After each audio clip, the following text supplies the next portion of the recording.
Haleluya.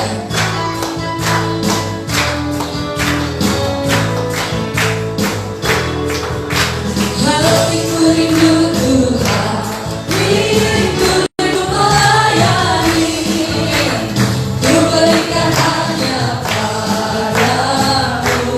Haleluya. Jiwaku rindu Tuhan, selalu dalam hadirat-Mu, agar hidupku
Puji Tuhan, Allah kita luar biasa. Sungguh Dia membuat kita terpesona. Sekalipun banyak hal kita sadar, kita melukai hati Tuhan, kita seringkali mengecewakan Tuhan, tapi Tuhan selalu menerima kita apa adanya. Tuhan selalu kasih kita kesempatan.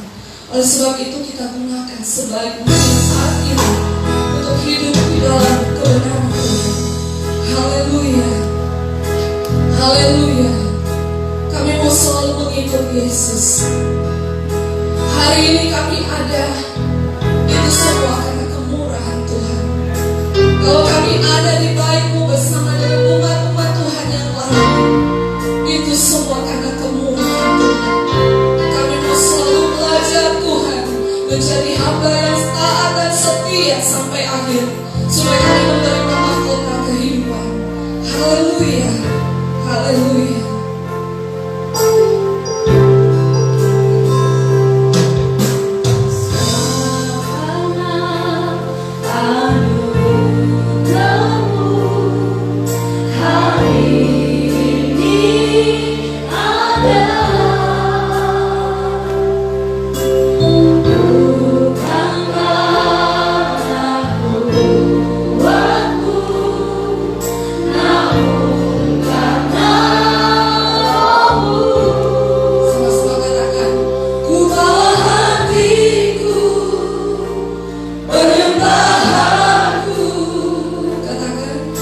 Semakin berkurang, Yesus semakin bertambah. Mengikut Yesus, itulah kesukaan hatiku. Ku lepas semua aku untuk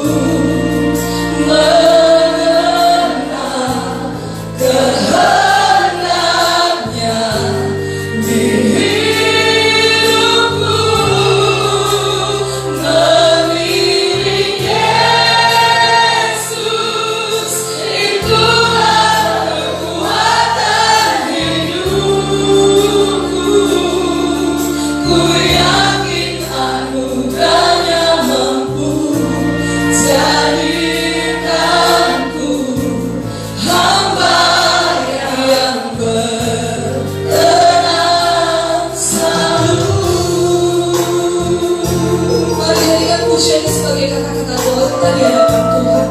Semakin kita mengenal Tuhan, semakin berkurang hidup kita. Semakin belajar meninggalkan hal-hal yang seharusnya gak perlu kita lakukan. Kita mau belajar mengendalikan hati mencari Tuhan, melihat kemuliaan Tuhan dinyatakan dalam kehidupan kita. Haleluya.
mengasihimu, mengiringmu seumur hidupku. Janjimu kan tetap ku pegang teguh sampai ku dapat mahkota kehidupan. Sama-sama kita katakan kepada Tuhan. Sekalipun tubuh dan batinku lenyap, tetaplah Tuhanku selamanya.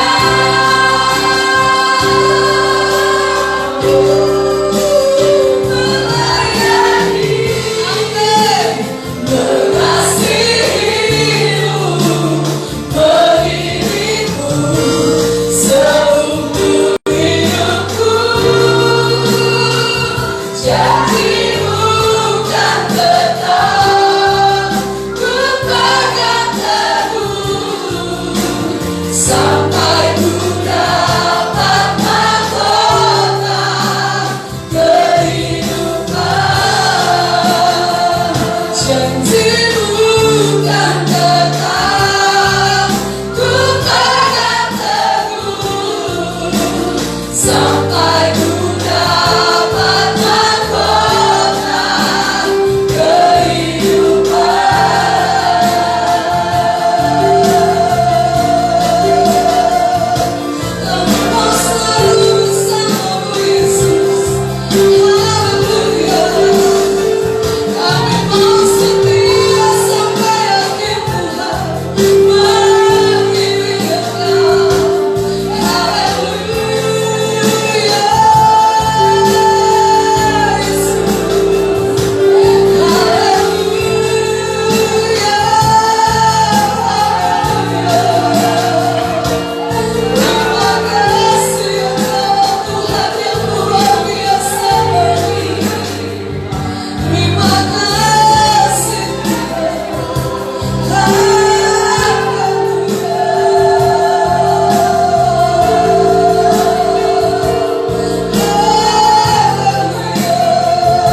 dengan segenap hati, dengan segenap jiwa, dengan segenap kekuatan, dengan segenap akal budi.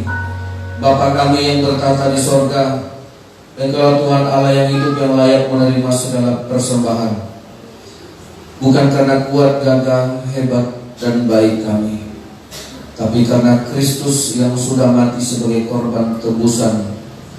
Itulah Yesus yang tinggal di dalam kami. Itulah Yesus yang menjadi korban sempurna yang menebus kami. Tuhan Yesuslah anak domba Allah yang hidup di dalam kami. Kami tidak membawa apa-apa Tuhan. Korban apapun tidak ada yang pantas yang kami bawa pada hari ini, kecuali Yesus yang kami sembah itu, Yesus yang kami percaya, Yesus yang kami muliakan itu. Dialah Tuhan yang ada di dalam hidup kami. Itulah Tuhan yang ada di dalam hati kami. Itulah Tuhan yang ada di segenap jiwa kami. Itulah Tuhan yang membawa kami hari ini menghampiri hadirat Tuhan. Tuhan Yesus Kristus, terima kasih. Tidak bisa kami membalasnya. Oleh karena anugerah-Mu kami boleh memanggil Tuhan. Boleh kami hari ini datang kepada Sang Halik Pencipta kami. Satu kesempatan yang sungguh luar biasa berharga bagi kami. Oleh darah anak domba kami layak hari ini memanggil, ya Bapa, ya Allah kami, Tuhan kami. Ampunilah kami dan pulihkanlah kami. Berikanlah kami hati seorang murid, pendengaran yang diurapi Tuhan, hati yang diterangi dengan cahaya kemuliaan Tuhan, jiwa yang haus akan firman Tuhan. Kami bawa hidup kami di dalam nama Tuhan Yesus Kristus. Haleluya, amin. Puji Tuhan. Shalom. Haleluya. Hari ini saya akan menyampaikan sebuah kunci atau rahasia bagaimana kita bisa terkoneksi langsung dengan Tuhan. Nah saudara, supaya kita jangan merasa kita ini terpisah dan jauh sekali dari Tuhan. Nah hari ini saya mau bawa dulu kita baca Matius pasal yang ke-6. Ada beberapa bagian Alkitab yang akan kita baca untuk kita melihat bagaimana Tuhan membuat hidup kita supaya selalu terhubung. Matius pasal yang ke-6 ayatnya yang ke-14 dan ayatnya yang ke-15.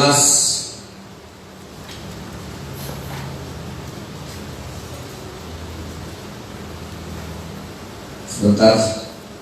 Matius pasal 6, mari kita baca firman Tuhan ini bersama-sama. 1, 2, 3. Karena jikalau kamu mengampuni kesalahan orang, Bapamu yang di sorga akan mengampuni kamu juga. Tapi jikalau kamu tidak mengampuni orang, Bapamu juga tidak akan mengampuni kesalahanmu. Nah saudara, hari ini saya mau menceritakan firman Tuhan, mau share firman Allah tentang pengampunan. Betapa pentingnya pengampunan, sehingga pengampunan dijadikan satu-satunya tiket, ya, referensi dari Tuhan untuk membuat hidup kita terkoneksi dengan Tuhan. Selama ini kita belajar dari Tuhan, ya, selama ini kita mau cari tahu dari Tuhan. Nah sekarang Tuhan mau memakai hidup kita. Tuhan mau melihat kehidupan kita supaya Dia tahu apa yang Dia buat di sorga. Saudara, ya, ketika manusia melepaskan pengampunan, ya, forgiveness, ya, melepaskan, merelakan pengampunan kepada kesalahan orang, itulah yang menjadi acuan dari Tuhan. Itulah yang menjadi alasannya Tuhan untuk mengampuni kita. Ya, itulah yang menjadi dasar penilaian Tuhan untuk menyatakan kasih karunia-Nya, anugerah-Nya kepada kita. Jadi saudara, sebenarnya begini saudara, ya, kalau saudara mau terhubung dengan Tuhan, sehingga Tuhan membuat keputusan-keputusan, sehingga Tuhan bisa melahirkan kebaikan-kebaikan bagi kita. Kadang-kadang orang berdoa, doa kamu masih terhalang, banyak dosa-dosa menghalangi doamu. Ya, kekerasan hati banyak menghalangi doamu. Ya, kamu sendiri masih belum beres, kadang-kadang datang, kadang-kadang tidak sama Tuhan. Ada banyak orang bisa memberikan nasihat seperti itu, saudara. Nah, ketika manusia memberikan pengampunan, itu kita langsung, saudara,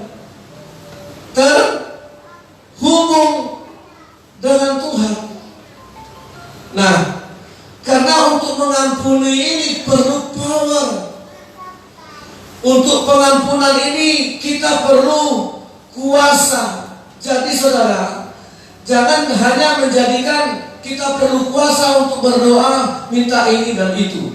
Kita perlu kuasa supaya kita berdoa mengalami kemenangan. Kita berdoa minta kuasa supaya iblis bisa dikalahkan. Ya, ada banyak gereja. Bagaimana kalau hari ini rahasia ini kita mengerti bahwa kita perlu kuasa untuk mengampuni. Karena inilah alasannya Tuhan di sorga untuk bertindak. Ya, ketika Tuhan memakai diri kita sendiri sebagai dasarnya. Nah, Tuhan mau lihat dulu diampuni sama dia enggak ya? Ya, kalau kita tidak ampuni, Tuhan bilang di sorga, aku juga tidak ampuni. Itu kan langsung saudara, direct. Oke, nah kita lihat dalam kitab Yohanes pasal yang ke-20. Ya, ini saya langsung to the point, khotbahnya nggak pakai pendahuluan pada pagi ini. Ya, Yohanes pasal 20 ayat 23. Nah, saudara lihat di sini bagaimana kuasanya, otoritas pengampunan itu yang saudara punya. Ya, dari ayat 22 lah, ya. Ayat 22 lah. Oke, 1, 2, 3. Dan sesudah berkata demikian, ia mengembusi mereka dan berkata, terimalah Roh Kudus. Ayat 23, 2, ya. Jikalau kamu mengampuni dosa orang, dosanya diampuni. Dan jikalau kamu menyatakan dosa orang itu tetap ada, dosanya tetap ada. Saudara, berarti ada otoritas, ada mandat yang diberikan Tuhan kepada kita lewat pengampunan. Ya, yang Tuhan serahkan kepada kita, yang Tuhan tidak ganggu-gugat, yang Tuhan tidak campuri. Ya udahlah, maafkan, kata Tuhan. Tuhan tidak perlu menasihati kita untuk mengampuni, karena itu sudah selesai. Tinggal kita mau atau tidak. Amin. Ya, jangan tanya Tuhan, Tuhan aku ampuni gak dia? Gak perlu. Tuhan bilang gak perlu kau tanya sama aku, karena masalah pengampunan sudah Tuhan serahkan kepada kita. Kalau kamu mengampuni, maka itu akan mempengaruhi Tuhan. Kalau kamu tidak mengampuni, maka itu juga akan mempengaruhi Tuhan. Nah saudara, kalau kamu mengampuni dosa orang, Tuhan bilang aku juga akan mengampuni. Bukan kita balikan, Tuhan kau ampuni gak dia? Kalau Tuhan ampuni, aku juga mengampuni. Nah, ini hebatnya pengampunan. Ketika Tuhan melihat keputusan kita dan keputusan pengampunan yang kita buat, itu yang menjadi alasan Tuhan. Kita yang dijadikannya. Nah, saudara, jadi kalau mau kuasa Tuhan nyata dalam hidup kita, sebenarnya kuncinya ada pada pengampunan. Seberapa besar kapasitas, seberapa besar perbendaharaan, seberapa besar kasih yang saudara punya untuk bisa saudara lepaskan pengampunan itu. Ya, saudara, pengampunan itu ibaratnya yang kita lepaskan itu tidak kembali lagi, karena kita punya stok banyak. Amin. Ya, bukan seperti orang memberi minta dibalas, ya, menolong minta ditolong, ya, memberi berharap diberi kembali. Saudara, kalau pengampunan, ya, kita memberi sebanyak-banyaknya, kita melepaskan sebanyak-banyaknya, kita mengeluarkan kapasitas. Ternyata Tuhan mampukan manusia. Nah, ini salah satu kelebihan manusia. Dia bisa memberi pengampunan tanpa batas. Ya.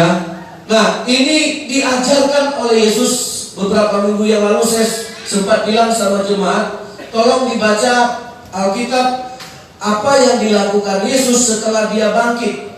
Setelah Yesus bangkit dari hari yang ketiga, apa yang diajarkannya? Salah satu yang diajarkannya itu di Yohanes pasal 2 ayat 23 yang kita baca tadi. Setelah Yesus bangkit dari antara orang mati, dia pergi menemui murid-muridnya dan berkata, Yesus mengembusi mereka dengan Roh Kudus. Yesus mengembuskan Roh Kudus dari kebangkitannya. Yesus memberikan Roh Kudus dari kebangkitannya kepada murid-muridnya dengan satu pengajaran. Apabila kamu mengampuni dosa orang, maka Bapamu akan mengampuni dosanya. Ya, saudara yang dikasihi oleh Tuhan, jika kamu mengampuni dosa orang, dosanya akan diampuni. Jikalau kamu menyatakan dosanya tetap ada, dosanya tetap ada. Saudara, betapa hebatnya kita setelah Roh Kudus memberikan pengampunan, kemampuan kepada kita, kekuatan, kuasa yang dari Roh Kudus untuk kita mengampuni, untuk kita bisa melepaskan, mengeluarkan kemampuan Roh Kudus yang sudah dalam hidup kita.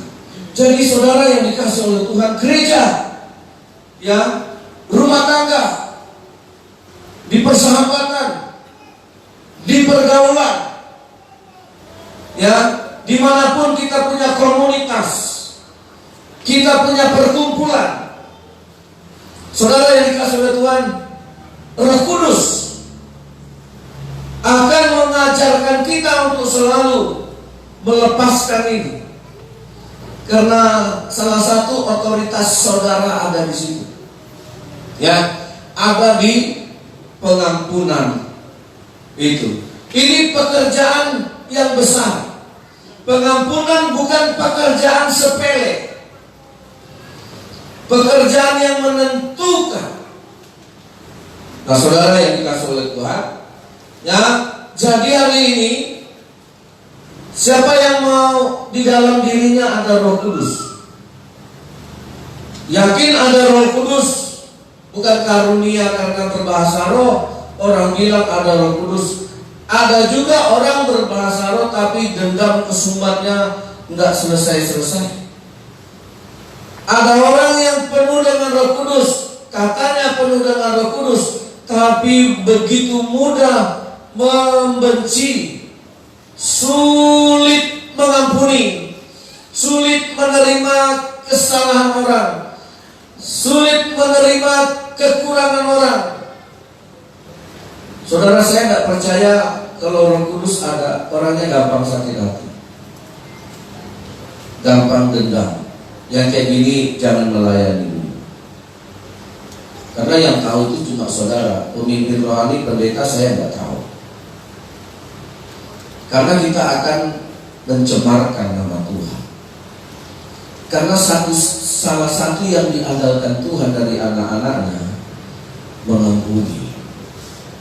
Salah satu yang membuat Tuhan, melihat kita mengampuni, Tuhan bilang, aduh, dia berhasil meniru saya. Ketika Tuhan lihat kita bisa melepaskan pengampunan, dia bilang, sama dengan saya. Ya, saudara, di dalam Matius pasal 18. Nah, kita di sini membaca agak sedikit panjang ya. Matius pasal 18, mulai dari ayat 18. Ya, nah kita lihat di sini, saudara. Saya baca ayat 18. Ya, nah Bapak Ibu baca ayat 19. Nanti ganti-gantian kita membaca sampai nanti ayat yang ke-22. Ya, ini sekali sebenarnya ayat ini, tapi Indonesia dibikin perikop. Ayat 18, ya kita baca semuanya ya, amin. Aku berkata kepadamu, sesungguhnya apa yang kamu ikat di dunia ini akan terikat di sorga, dan apa yang kamu lepaskan di dunia ini akan terlepas di sorga. Nah, lihat korelasi tentang pengampunan ini, langsung jalan tol antara kita dengan sorga. Kamu ikat, aku ikat. Kamu lepas, aku lepas, kata Tuhan. Tapi dasarnya kita gitu. Jadi saudara, sebenarnya kalau mau doa-doa kita dijawab oleh Tuhan, mudah. Lepaskan aja pengampunan, maka Tuhan akan melepaskan. Tapi kita minta diberkati. Tapi di dunia kita ikat itu kebencian, kita ikat itu dendam, kita ikat itu kemarahan, kita ikat. Nah, gimana Tuhan mau melepaskannya di sorga, sementara di bumi kita ikat? Makanya banyak orang yang simpan sakit hati, itu diikatnya. Banyak orang yang simpan sakit hati, itu lekat dalam dirinya. Nah, bagaimana Tuhan mau melepaskan dari sorga, sementara di bumi kau ikat? Kebawa mati, sampai sakit, sampai stroke, sampai kanker, gara-gara menyimpan kebencian, menyimpan kekecewaan, menyimpan dendam. Halo. Nah, saudara yang dikasih oleh Tuhan, siapa yang rugi? Nah, saudara, kalau Tuhan mau melepaskan berkatnya di sorga, dalam nama Yesus, lepaskan juga hatimu dari segala kebencian. Amin. Ya. Lepaskan hatimu dari segala kekecewaan. Lepaskan pengampunan. Ada pilihan lain? Tidak ada. Jadi kalau merasa doamu susah dijawab Tuhan, bukan Tuhan tidak mau jawab, Tuhan bingung. Gimana saya mau lepaskan, mau ikat? Nah, kita baru turun bacanya. Nanti saudara baca satu perikop itu, lebih baik saudara ulang-ulang sampai saudara betul-betul paham, sampai ngantuk lagi. Ya, ayat 19, silakan jemaat Tuhan. 2, 3. Dan lagi aku berkata kepadamu, jika 2 orang daripadamu di dunia ini sepakat minta apapun juga, permintaan mereka itu akan dikabulkan oleh Bapa yang di surga. Nah, sepakat di sini orang yang tidak menyimpan marah. Sepakat di sini orang yang tidak menyimpan curiga. Sepakat di sini orang yang tidak menyimpan kecurangan. Sepakat di sini orang yang tidak menyimpan kepura-puraan. Ya, halo. Itu yang sepakat. Orang bisa saja tanda tangan kontrak, orang bisa saja sepakati pakai materai, tapi dia punya niat untuk main curang. Dia punya niat untuk merugikan orang yang seperjanjian dengan dia. Bahkan ada orang yang menikah sepakat menikah hanya untuk cari harta. Bahkan ada sepakat orang menikah hanya untuk cari warisan. Ada orang yang menikah sepakat iya, janji di depan gereja iya, tapi hanya untuk mencari kekayaannya, mencari hartanya, mencari jabatannya, mencari nama. Oh iya, jadi menantunya kan aku dapat nanti gelar darah biru, jadi kanjeng. Wah, misalnya yang perempuan jadi RA, Raden Ayu. Nah, saudara, ya aku mau menikah dengan dia ya karena hartanya banyak. Apalagi dia, saudara, saya pernah dengar seorang pendeta menolak pernikahan sampai jemaatnya marah, yang menikahnya marah, yang dia orang yang jemaatnya ini yang pihak berdulu mau dinikahkan dengan laki-laki, satu-satunya laki-laki yang saya tahu, satu laki-laki, tidak tahu ada perempuan atau enggak. Tapi laki-laki yang mau dinikahi anak gadis jemaatnya ini adalah bisu. Nah, ketika datang pendetanya bilang dia mau, saya belum bisa pastikan hari ini, saya mau konsil. Nah, saudara, satu hari dipanggilnya anak gadis, anak perempuan jemaat ini, dia panggil, serius kau mau menikah? Sungguh-sungguh kau mau hidup semati? Dia jelaskanlah pernikahan itu tak boleh diceraikan. Sekali kau udah tahu kondisi suamimu seperti apa, kondisi fisiknya, dia bisu, dia tuli, dia tak punya kerja, memang dia anak satu-satunya lagi. Anak ini nangis. Sebenarnya aku gak mau, tapi mama dan bapak memaksa aku menikah. Akhirnya dia panggil orang tua sudah di sini. Dia sampaikan isi hati anak perempuan ini. Orang tuanya tetap ngotot, saya tetap akan nikahkan dia. Kalau pendeta nggak mau menikahkan, kami cari pendeta lain. Nah, akhirnya pendeta bilang, baik, saya nggak mau menikahkan. Mereka cari pendeta lain. Mereka pergi ke gereja lain. Saudara, nggak sampai 3 bulan anak ini diceraikan. Hanya untuk mengambil sinagog apanya 50 juta. Ya, dan akhirnya pendeta bilang, benar saya bilang, kalian menikahkan anak hanya untuk cari harta. Nah, anak gadisnya ini dikorbankan.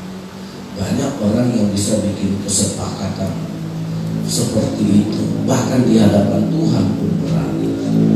Apakah ini yang disebut dengan sepakat?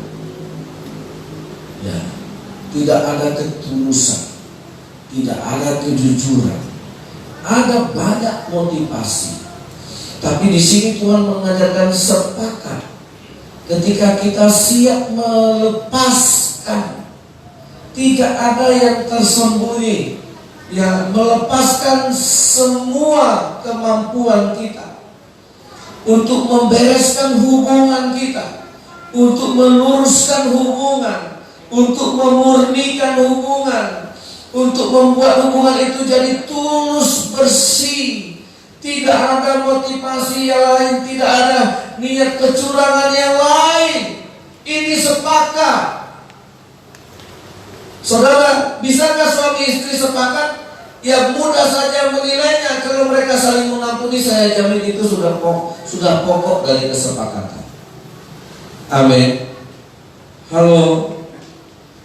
Kalau kita sudah bisa saling mengampuni, itu sudah pohon dari kesepakatan itu. Kita memang manusia punya perselisihan. Kita kepala sama hitam, tapi isinya gak sama. Tapi kita diberikan wibawa oleh Tuhan, kita diberikan otoritas oleh Tuhan lebih daripada binatang-binatang yang tidak tahu mengampuni. Kalau dicakar, ku balas cakar. Kalau makananku dirampas, aku rampas lagi makanannya. Kalau aku digigit, aku akan gigit dia. Kalau aku dikejar, maka aku akan kejar dia. Kalau aku ditanduk, maka aku juga akan menanduknya. Kita kan tidak seperti itu. Ya. Nah, saudara yang dikasih Tuhan, inilah yang disebut dengan sepakat. Ini konteksnya tentang suami istri. Sehingga apapun permintaan mereka akan kenapa Tuhan kabulkan? Karena sudah lepas hatinya dari segala ikatan dendam itu. Tuhan kasih kok. Makanya di awal tadi saya bilang, pengampunan itulah yang menjadi alasan bagi Tuhan untuk melepaskan berkat-berkatnya. Amin. Kalau kita berjalan dengan kebencian, kita selalu sedikit-sedikit tersinggung. Kita lihat orang mengetahui kita tersinggung. Kita lihat orang berbisik, kita tersinggung. Ketika orang gak ajak kita tersinggung. Ketika orang cuekin kita tersinggung. Ya Tuhan, ini gak anak Tuhan. Perlu belajar baca Alkitab sebanyak-banyak. Perlu. Ayat 20, sebab di mana 2 atau 3 orang berkumpul dalam namaku. Ini orang yang berkumpul siapa? Ini orang yang berkumpul adalah orang-orang yang sudah melepaskan pengampunan. Amin. Saudara, ini orang-orang yang sudah punya kapasitas roh yang gak terbatas. Ya.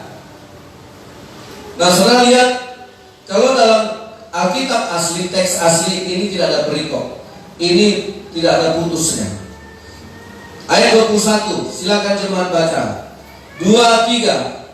Kemudian datanglah Petrus dan berkata kepada Yesus, Tuhan, berapa kali aku harus mengampuni saudaraku jika dia berbuat dosa terhadap aku, sampai 7 kali? Terus 2, 3. Yesus berkata kepadanya, Bukan, aku berkata kepadamu, bukan sampai 7 kali, melainkan sampai 70 kali. Amin. Nah, ini kemampuan yang besar. Tapi kita selalu punya kemampuan tipis. Berapa kali kita bisa mengampuni? 1 kali. Masih memaafkan. Ya, itu lagunya si Bruri dengan Dewi. 2 kali. Masih memaafkan. Ya, nah saudara jangan pakai lagu itu. Ya, itu sangat jauh dari kemampuan kita. Jangan gara-gara nyanyi itu saudara memperkecil kemampuan saudara. Kita ini jangan saudara pikir kita ini tidak berguna. Kita semua berguna. Tuhan menggunakan kita untuk mengampuni dosa orang. Karena Tuhan bilang, kalau kau ampuni, aku juga ampuni. Amin. Ya. Nah, saudara yang dikasih oleh Tuhan, ya. Nah, ini sekali ini ayatnya. Dan Petrus kemudian berkata, ini dia bilang, saudara yang dekat dengan aku, yang selalu berjumpa dengan aku, yang selalu bicara dengan aku. Siapa? Ya, istriku. Tanya istri, siapa yang paling dekat dengan kau? Suamiku. Terus siapa yang paling banyak menyakitimu? Ya, itulah. Tidak mungkin Pak Lurah nyakitin saya, orang saya juga tak jumpa sama dia. Ya, tidak mungkin kita sakit hati. Saudara, nah, betapa besarnya perbendaharaan pengampunan itu. Cuma kita mau ambilnya. Ya. Kenapa orang pacaran putus? Waktu jadi teman baik-baik aja, waktu PDKT, waktu menjadi teman antar jemput tiap pagi aman-aman saja. Ya kan? Tapi setelah pacaran, terus hapus, delete. Ya kan, mau jumpa di sana udah ngelak dari sini. Ya kan, dulu waktu jadi teman kenapa baik? Setelah jadi mantan kenapa? Nah saudara, karena setelah jadi pacar dekat. Nah saudara, lihat konsekuensinya. Dekat itu satu paket dengan disakiti, ya, dengan dibohongi, dengan dikhianati, dekat. Sepaket itu saudara. Makanya anak-anak jangan pacaran kalau belum siap. Halo.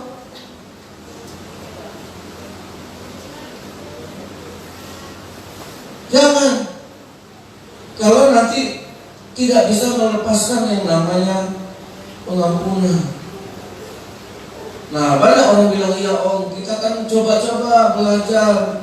Nah, mau belajar berhubungan, ya bukan ganti-ganti orang. Aku coba dulu Cina lah. Kayaknya Cina hatinya seputih kulitnya lah. Nah, kayak orang Batak hitam, tahu-tahunya suaranya keras. Akhirnya hatinya keras. Nah, sama kok semua, mau Batak, mau Cina, mau Manado, mau Nias. Ya, Semua orang itu punya plus minus satu paket. Anak bupati sekalipun, ya anak pendeta sekalipun, ya itu produknya sama, kita terbuat dari tanah semua. Anak pendeta itu bukan terbuat dari daun, nanti dijadikan bungkus lapet. Ya saudara, ya. Nah, berapa kali Tuhan aku harus mengampuni saudaraku jika ia berbuat dosa terhadap aku? Nah, dia pakai logika. Menurut kemampuan rata-rata manusia, menurut pengalaman manusia, 7 kali kan Tuhan? Kayaknya itu udah paling banyak. Yesus bilang kepadanya, bukan. Kenapa kita merasa rugi? Kalau Tuhan bilang 70 kali 7 kali, itu angka sempurna. Sebanyak itukah saudara harus melepaskan pengampunan? Sebanyak itulah berkat yang Tuhan berikan. Bukankah kita kalau minta berkat melimpah dan tak terbatas? Bukankah kalau kita meminta Tuhan yang maha pemurah, Tuhan yang maha kasih, melimpah. Tuhan tidak pernah memberi pas-pasan. Tuhan selalu memberikan melimpah lebih daripada yang diminta. Amin. Saya percaya itu. Tapi referensi yang Tuhan pakai kita, kalau bisa kita melepaskan pengampunan 70 kali 7 kali, betapa kayanya kita. Sehingga itu yang menjadi acuan Tuhan, melepaskan berkatnya dari sorga bagi kita. Apa yang kau ikat di bumi, Tuhan ikat juga di sorga. Ya, kau lepaskan, ya Tuhan lepaskan. Amin. Ya, jadi jangan takut berdoa. Takutlah berdoa kalau tidak memberikan pengampunan. Takutlah berdoa kalau kita tidak bisa melepaskan pengampunan. Makanya sebelum engkau menghadap mezbah Tuhan, kata Matius, apa katanya? Sebelum engkau datang menghadap Tuhan dan berdoa kepada Tuhan, kalau engkau masih punya sesuatu kesalahan dengan saudaramu, atau saudaramu punya kesalahan terhadap engkau, tinggalkanlah mezbah itu dulu, pulanglah dulu kau, selesaikan dulu. Setelah itu baru engkau menghadap Tuhan. Kan itu kata Tuhan. Amin. Ya, saudara. Nah, jadi jangan kita bawa kebencian itu ke hadirat Tuhan. Tuhan bilang, selesaikan dulu. Ya. Kenapa nggak ke gereja lain? Ya, aku selesaikan dulu. Dulu kau. Kan gitu. Ya bukan karena ban Honda kontes. Ya. Jadi saudara yang dikasih oleh Tuhan. Nah, sebab hal kerajaan sorga, kata Tuhan, itu tentang pengampunan. Jadi saudara yang dikasih oleh Tuhan, inilah alasan, inilah dasar dari Tuhan, membuat kita bisa lepas, rilis. Itu makanya Zakheus itu saudara, dia lepaskan semua yang ada padanya. Karena dia merasa dia orang yang banyak sekali menyakiti orang. Zakheus merasakan dirinya yang paling banyak merugikan orang. Begitu dia sudah bertemu dengan Yesus, dia tahu dia orang yang paling jahat, orang yang paling tamak, orang yang paling serakah, orang yang tidak punya perasaan. Dia harus menguras kekayaan orang, memungut pajak. Dia tidak pandang bulu untuk mengambil harta-harta orang yang dipajak. Begitu dia berjumpa dengan Yesus, dan Yesus numpang di rumahnya. Tuhan, separuh dari hartaku ini Tuhan, ku kasih sama orang miskin. Kenapa? Kenapa begitu? Karena mereka miskin. Mereka miskin karena aku. Ada nggak orang yang miskin gara-gara saudara? Coba ingat-ingat. Nggak ada Pak Pendeta. Jangan langsung dijawab. Pulang. Tidur dulu, makan dulu, tidur. Ada nggak yang gara-gara aku hidupnya jadi miskin? Ya, mungkin sekarang belum ingat. Oh iya,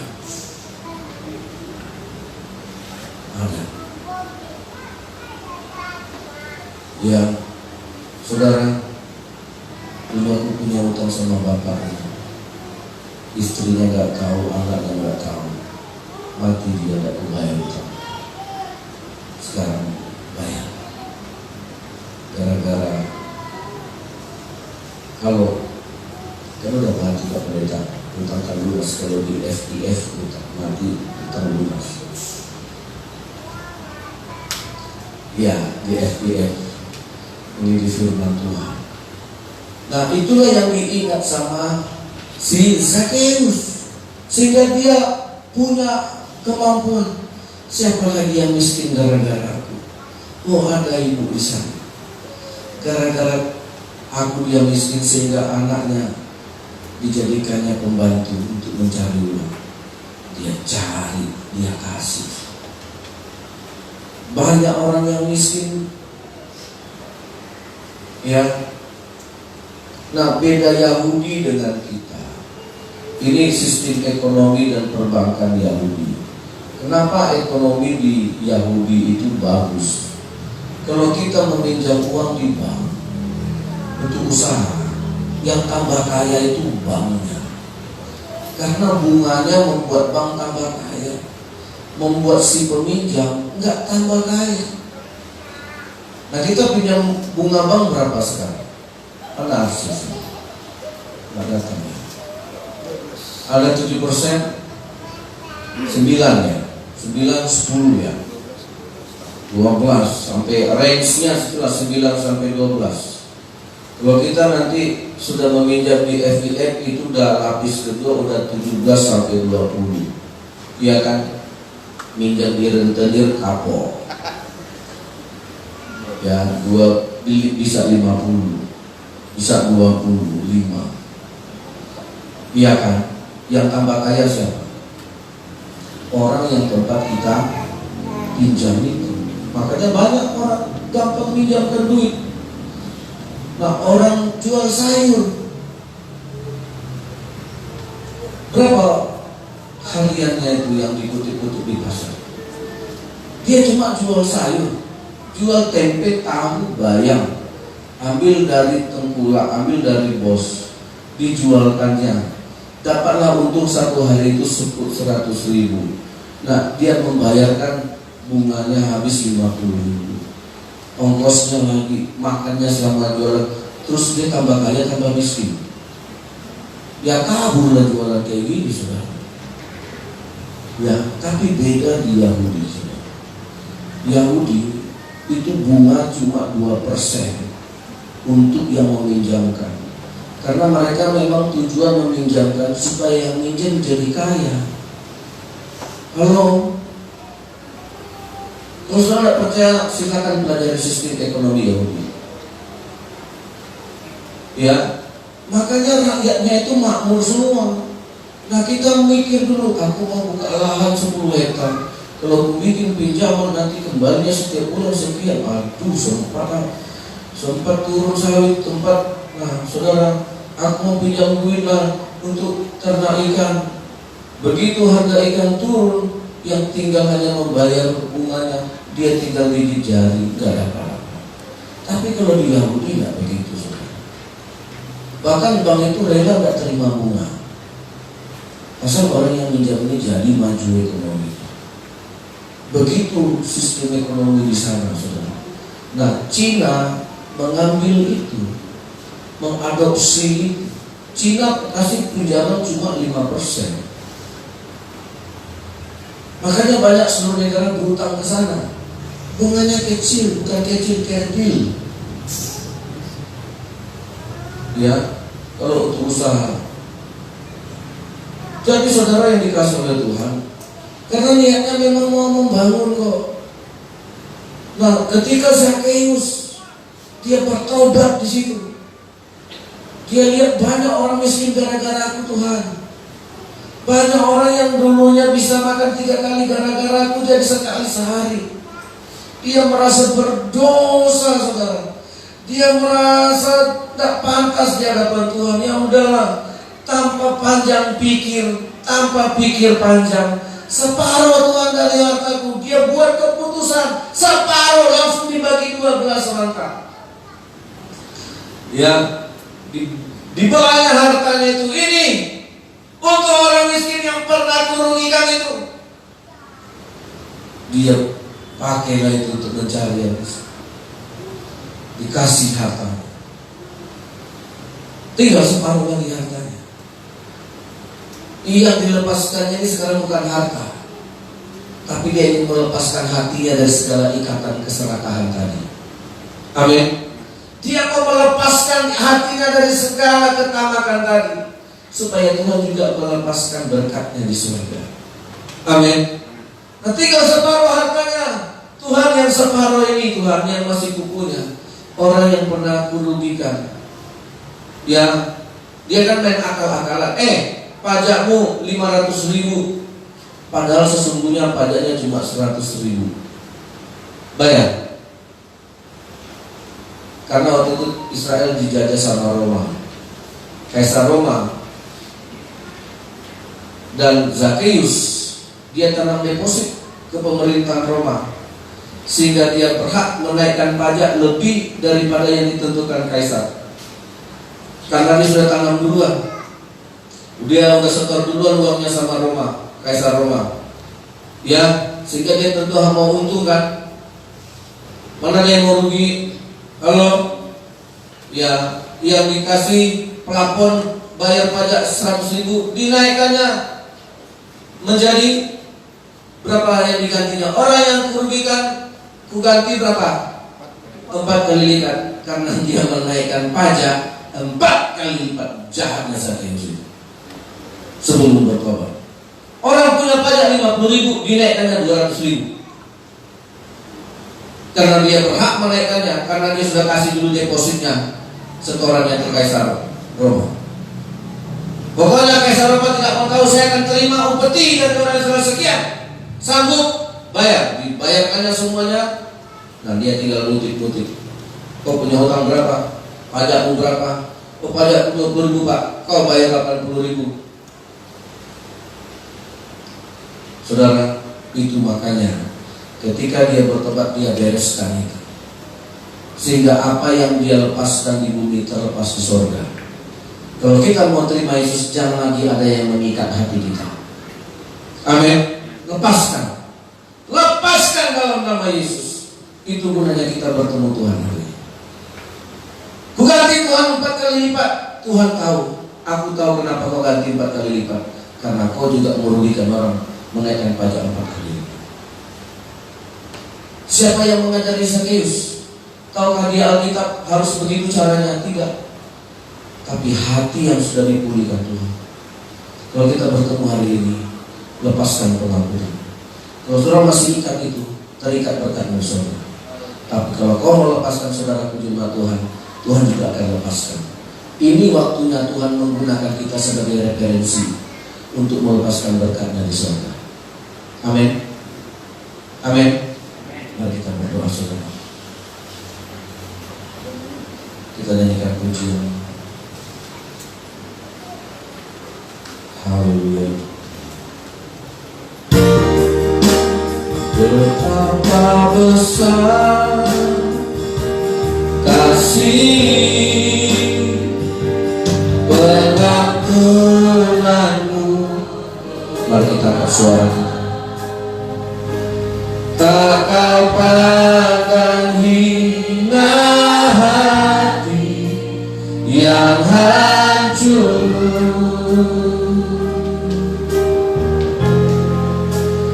Ku berterima kasih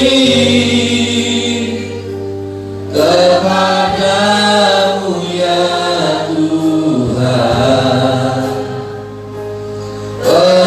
Pengampunan yang kau beri, pulihkanku. Amin. Sejauh timur dari barat, Engkau membuang dosaku. Tiada Kau hitungkan pelanggaranku.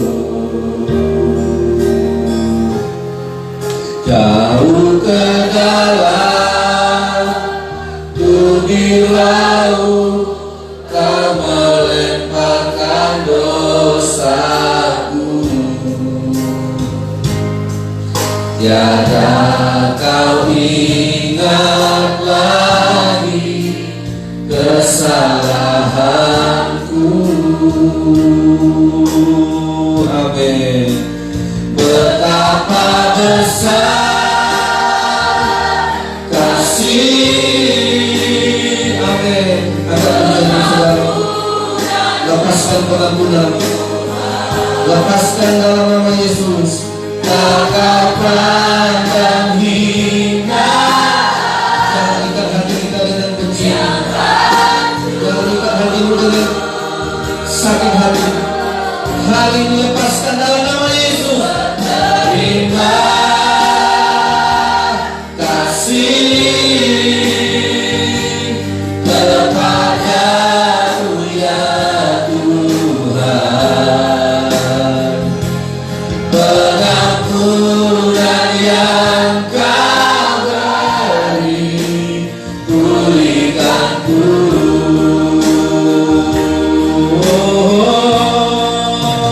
Betapa besar kasih pengampunan Tuhan Yesus. Berikan kami hati yang mengampuni dalam nama Yesus. Biarlah hati kami melepaskan pengampunan dalam nama Yesus. Segala yang bersalah kepada kami. Haleluya. Terima kasih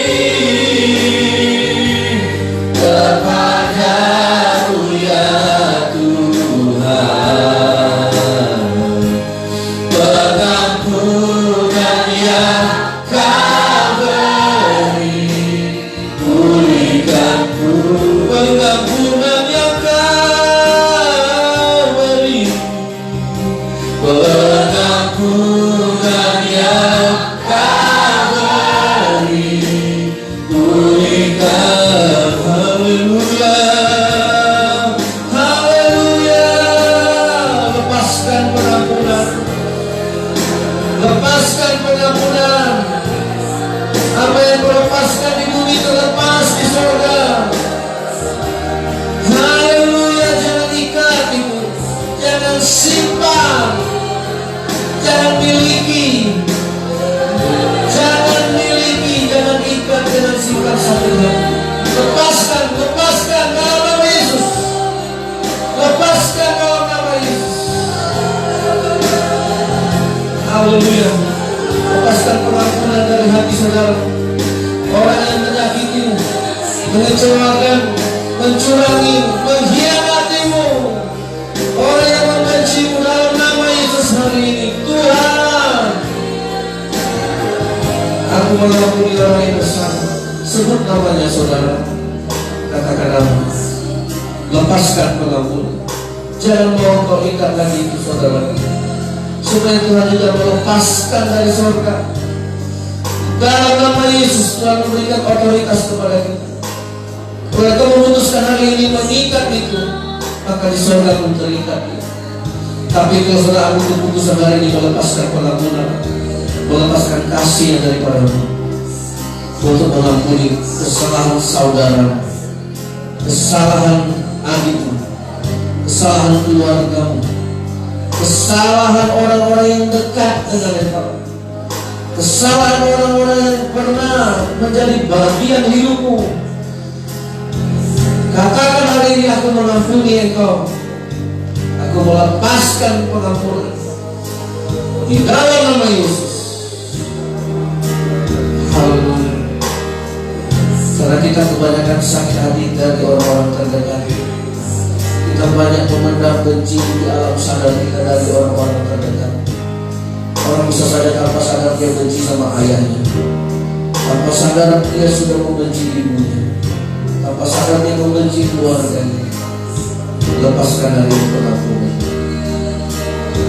lepaskan hari ini saudara, supaya Tuhan juga melepaskan berkatnya bagimu.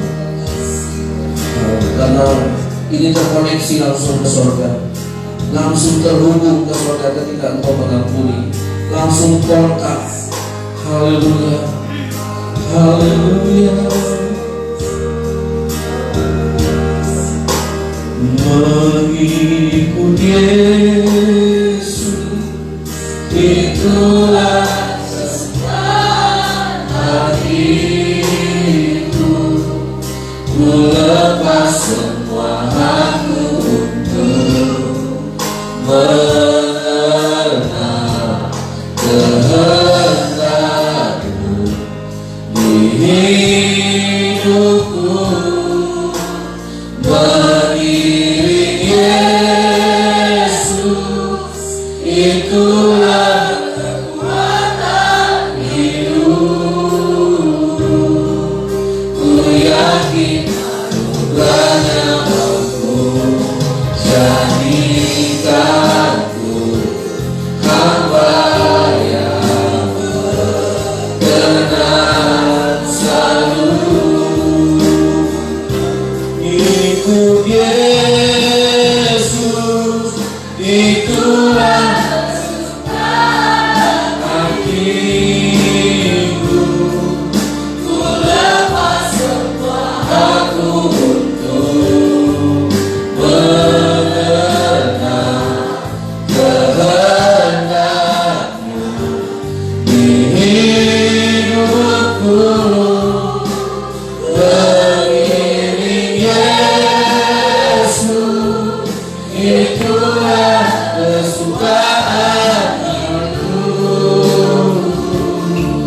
Ku yakin anugerahnya mampu jadikanku hamba yang berkenan selalu.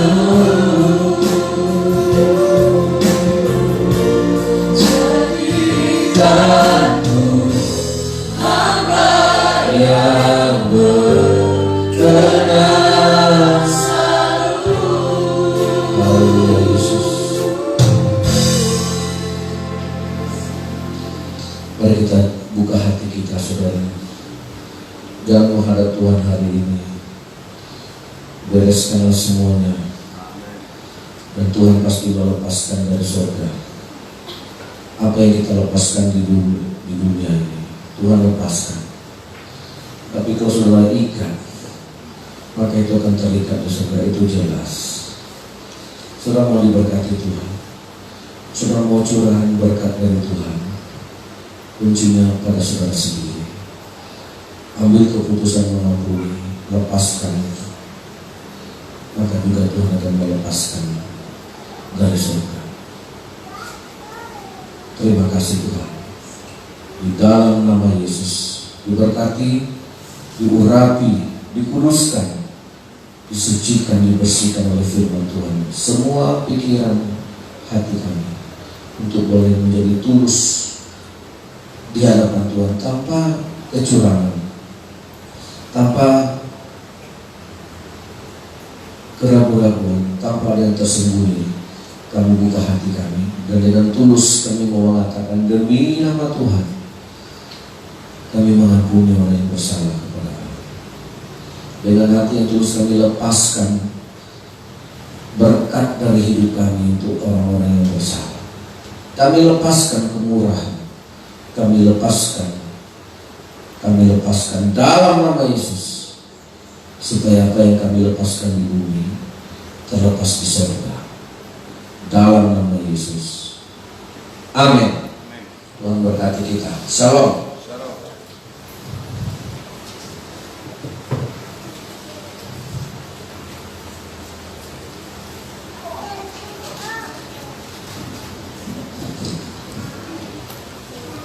Puji Tuhan, kita mau mengembalikan segala berkat Tuhan yang Tuhan percayakan dalam kehidupan kita dengan rasa syukur, dengan rasa cinta akan Tuhan. Kita tundukkan kepala.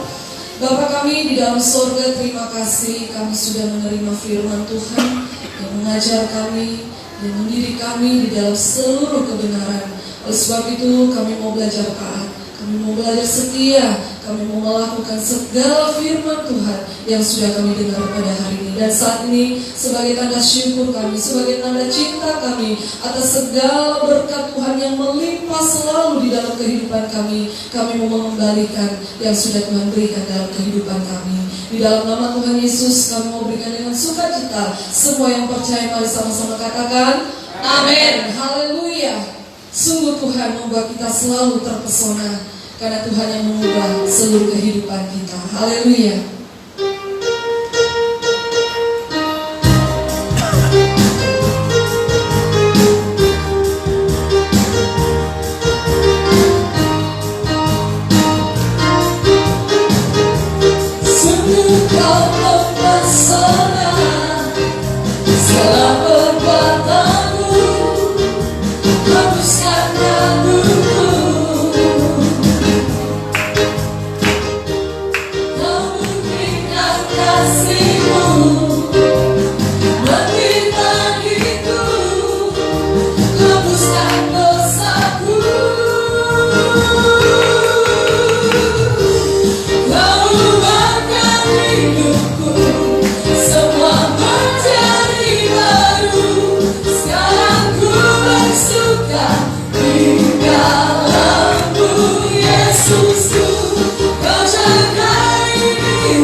Shalom.